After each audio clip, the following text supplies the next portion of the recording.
আন্দোলন সংগ্রাম করেছেন। উপজেলায় বক্তব্য রাখবেন বিএনপির সভাপতি মুজাহিদ। রক্তিম শুভেচ্ছা অভিনন্দন।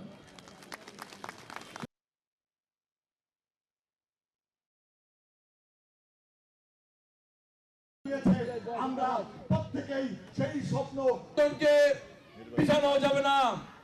এই তারেক রহমানের নেতৃত্বে বাংলাদেশের যুব সমাজকে, বাংলাদেশের ছাত্র সমাজকে ঐক্যবদ্ধ করে আমরা শেখ হাসিনার এই পতনকে ত্বরান্বিত করে শেখ হাসিনার পতন নিশ্চিত করেছি।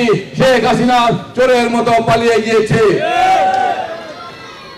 শেখ হাসিনার এই 16 বছর বাংলাদেশের সাধারণ মানুষ কেউ কথা বলতে পারেনি, সাংবাদিকরা মন খুলে লিখতে পারেনি, আলেম সমাজরা মন খুলে কোরআনের নিমিত্তে বয়ান করতে পারেনি।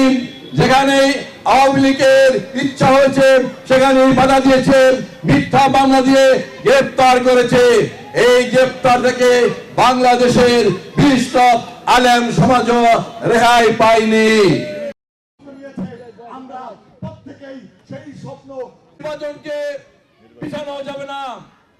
এই বিএনপির সভাপতি